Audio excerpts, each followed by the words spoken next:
I invite you to stand as you're able for our call to worship. Come to worship this day, bringing with you all your joys and sorrows.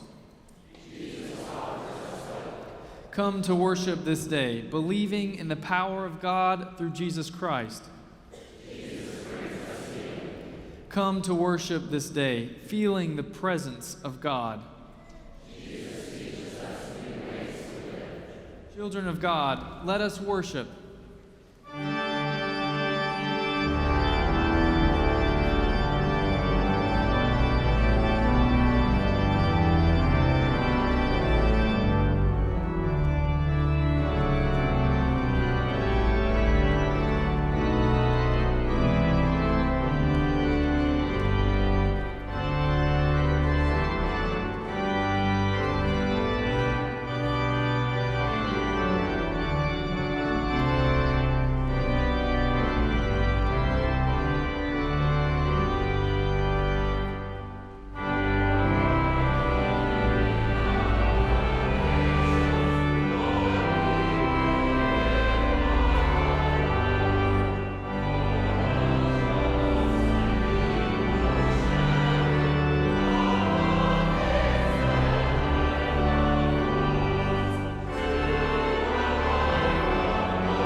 God's likeness, confessing our faith using the Apostles' Creed.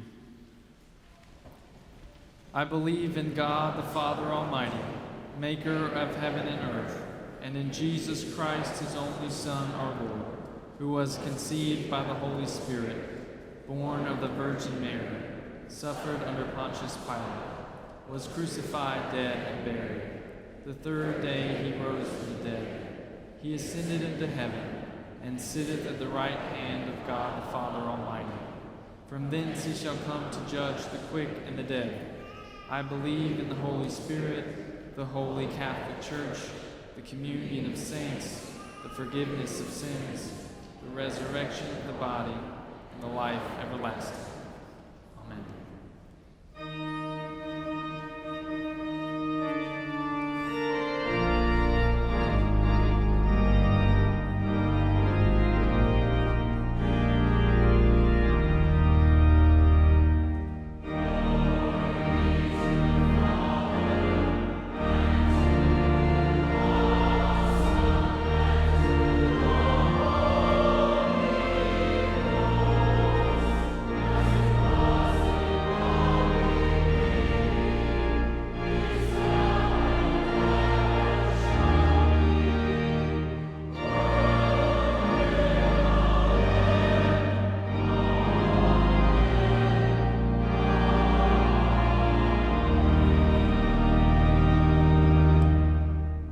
Please be seated and join with me in our prayer of confession. It's printed in your book. The gospel reading is Mark chapter 1, beginning with the 21st verse.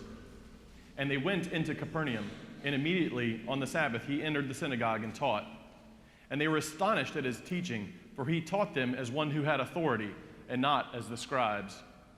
And immediately there was in their synagogue a man with an unclean spirit, and he cried out, "What have you to do with us, Jesus of Nazareth? Have you come to destroy us?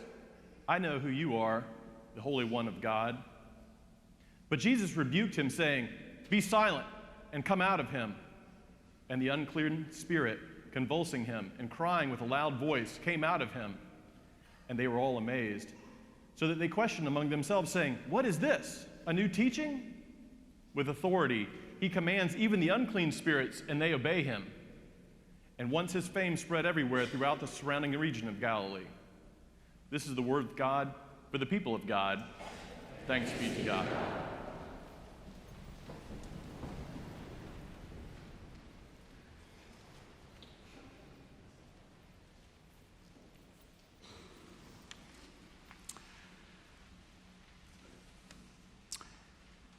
In Capernaum today, it's nestled there by the Sea of Galilee.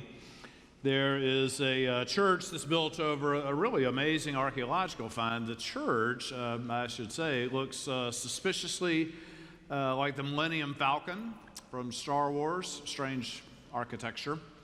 The church is built over something amazing. Archaeologists back in the 1960s discovered, this is amazing, the home of Simon Peter in Capernaum.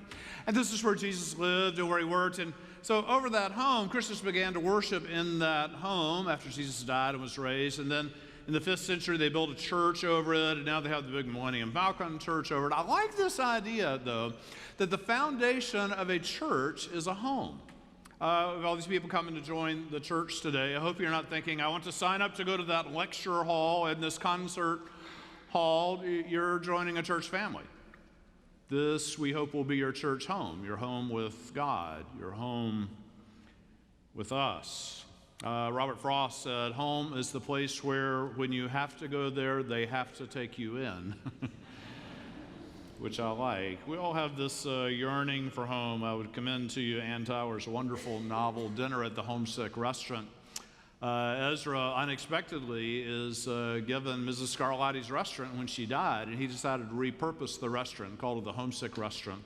Whatever you're homesick for, you come in there and they'll make it for you. So maybe you're from Texas and you like those hot tamales that come off the carts on the street. They'll make that for you there. What are you homesick for? Interesting. The story says that Jesus is at home, and then it says, and immediately he was in the synagogue. Now, partly Mark is narrating this, saying that Jesus, he's got some urgency about him. He's always in a hurry to get things done. But also in Capernaum, that house where Simon Peter lived it's about from here to the wall to the synagogue. So, I mean, he literally was immediately there. He walks out of the house, and immediately he's in the synagogue, and the first thing that happened is amazing. There's a guy in the synagogue, and he's possessed by some kind of demon that these demons would be smarter, right, if they just kept quiet around Jesus. But they seem to have some fatal attraction to him. And the demon speaks up. It's a voice that inhabits this guy's head.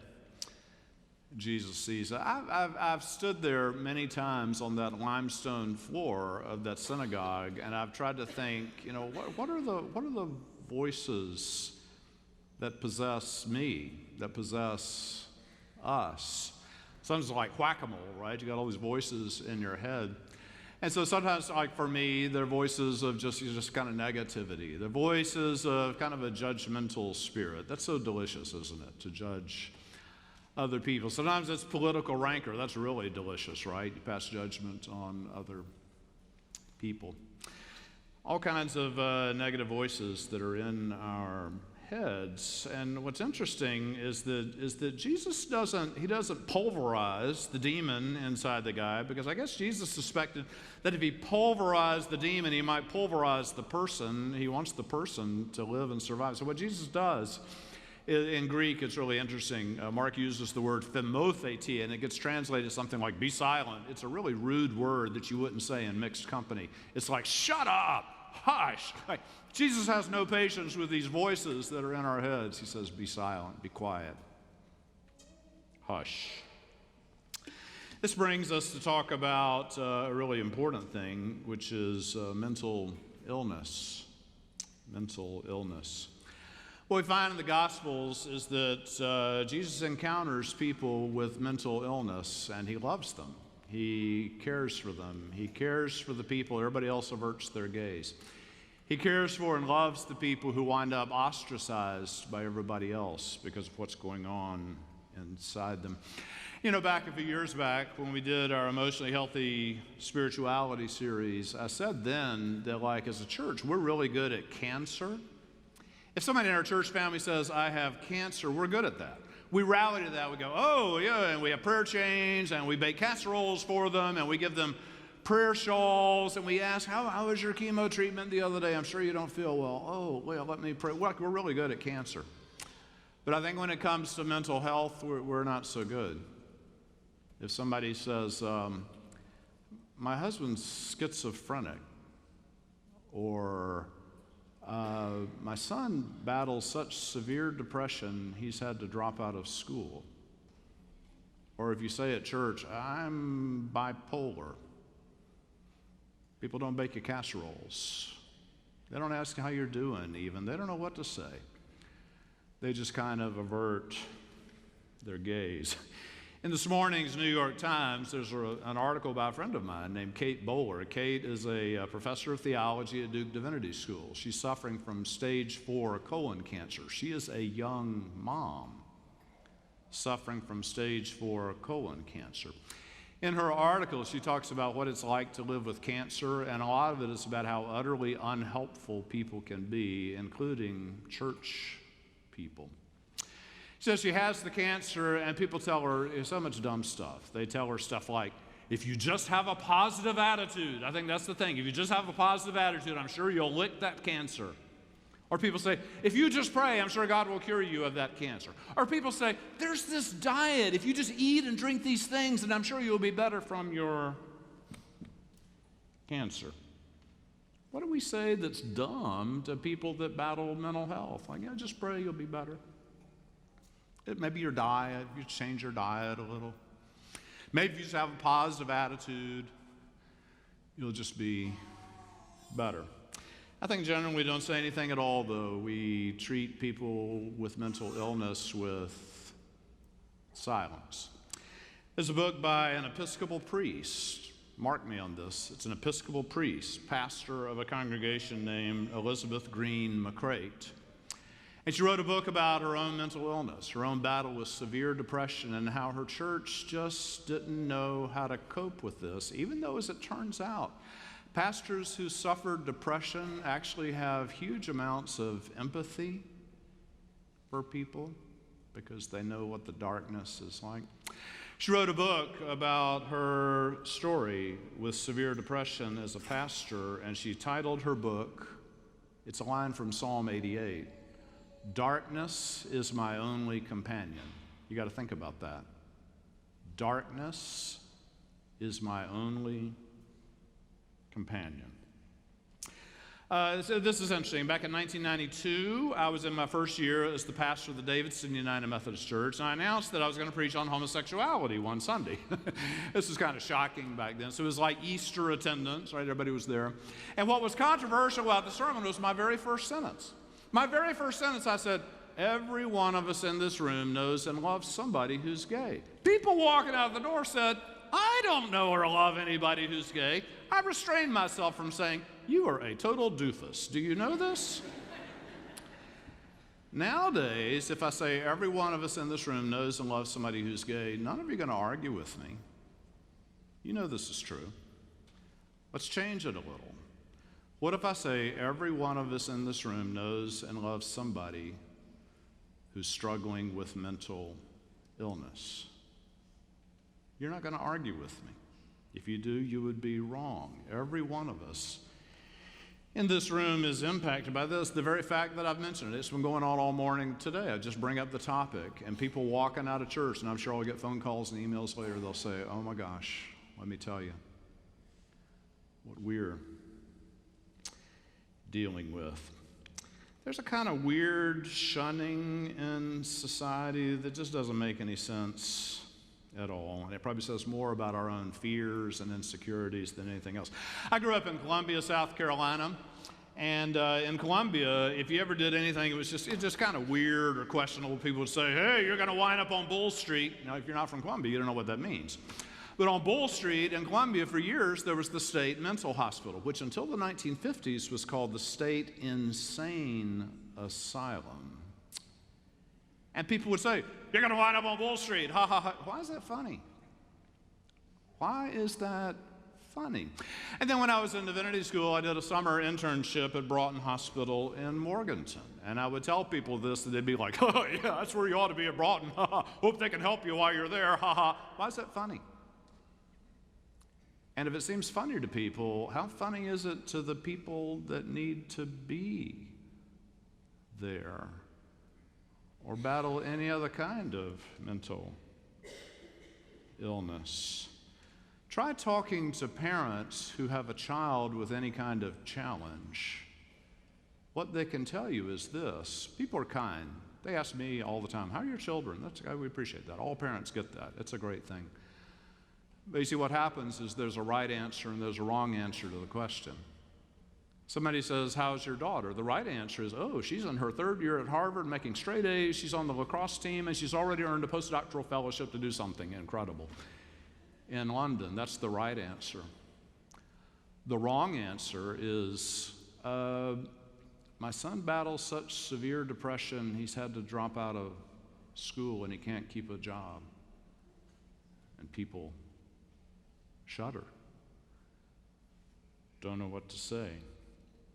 A lot of this has to do with where we allocate resources as a country. A lot of the things that we complain about as a country are rooted in the lack of mental health care, but we don't know how to name that or deal. I'll never forget, don't get upset with me when I'm about to say this is a bipartisan thing, so be patient during the early part of it.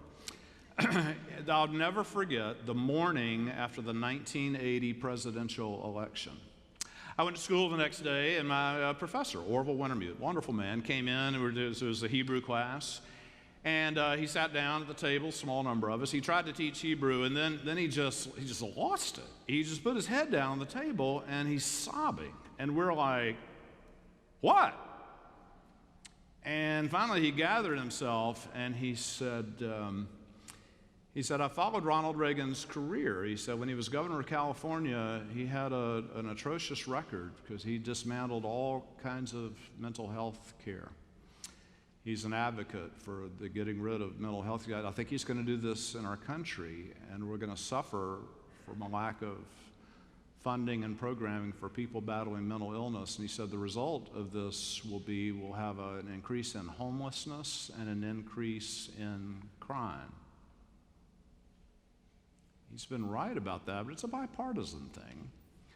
Democrats and Republicans can't figure this out, and we try to put a Band-Aid on everything else that's wrong in our society. We never really deal with mental health. What's that about? Somebody handed me a book recently by somebody named Ron Powers. He's a movie critic and all this, but he had a son who suffered from schizophrenia, and he, after years, hung himself. Ron Powers wrote about the lack of mental health care and the politicization of it and everything else. The title of his book is No One Cares About Crazy People. The gospel is interesting. We think about Jesus and God, and people say things like, oh, just pray, you'll get better. I have a church member here who emailed me recently. I told you this. Emailed me recently and said, I've battled severe depression for years. And he said, I felt so bad because I thought if I just prayed hard enough, if I just read my Bible more, if I just were more holy, God would cure me.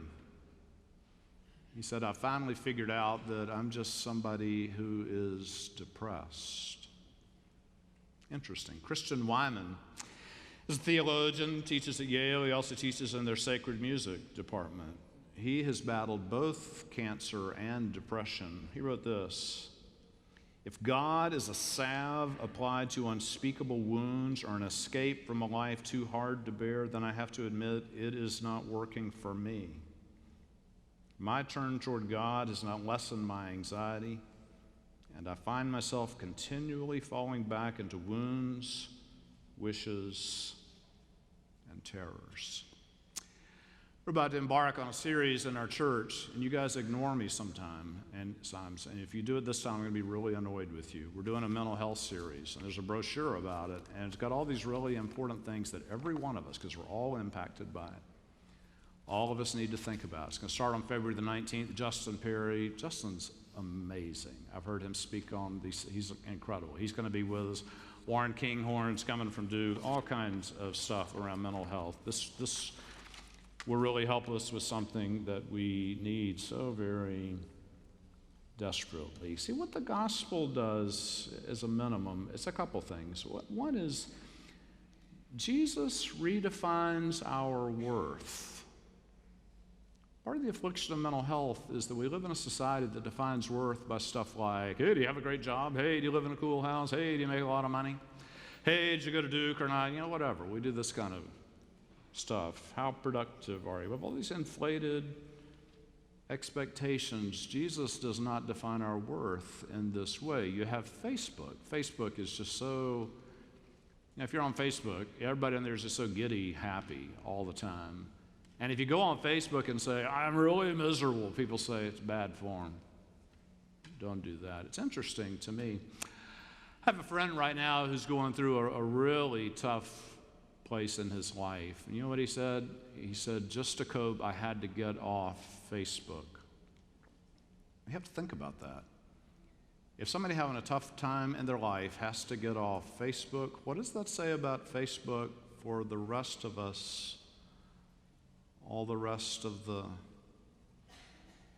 time. Jesus redefines our worth. And it's not about productivity. It's not being at the top of the heap and the survival of the fittest. It's not about doing great, admirable things that it's the right answer to the question. Our worth is defined by Jesus' love. Jesus saw afflicted people, and he didn't avert his gaze. He embraced them. He loved them. Christian Wyman, again, wrote this, I am a Christian not because of the resurrection. I am a Christian because of that moment on the cross when Jesus, drinking the very dregs of human bitterness, cried out, my God, why have you forsaken me?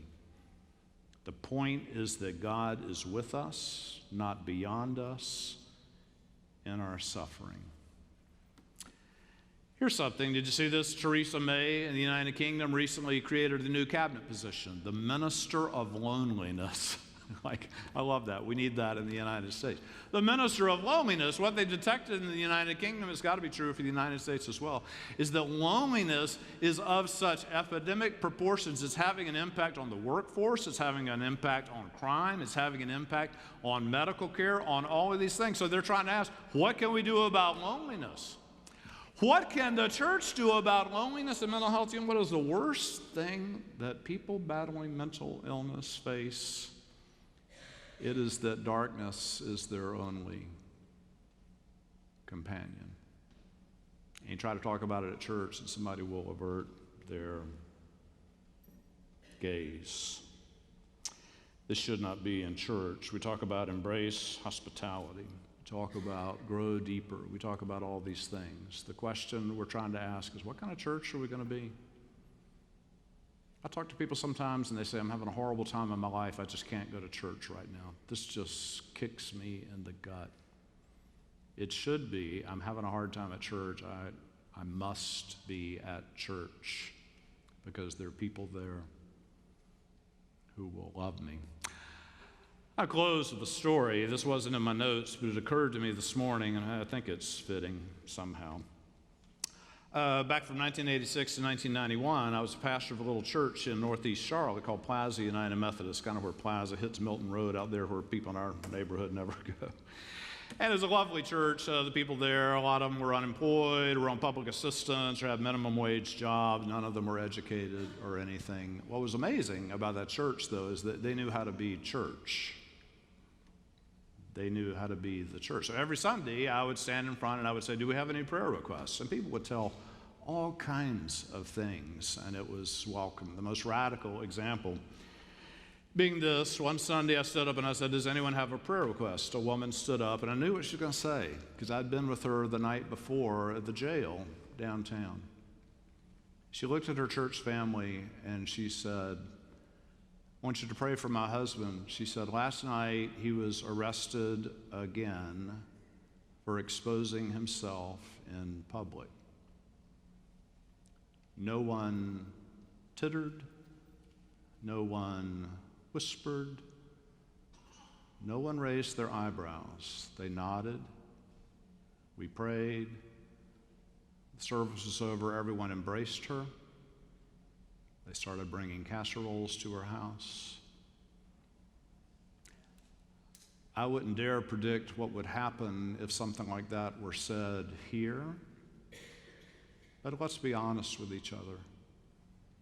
We want to be the kind of church where people can say anything, where people can be honest, where they can say, do you know what bipolar is like? No, tell me. Do you know what depression is like that is so bad I can't get out of bed in the morning? Do you know the stranglehold that alcohol or drugs has on my son? We won't avert our gaze. We won't shudder. We won't laugh. We'll love. We'll embrace. God's calling us to be this kind of church. And for that, I give thanks to God. Amen.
Hey, thank you for watching, and we hope you got something out of that. If you have any feedback for us, any response that was helpful to you, we would love to hear that. Please let us know.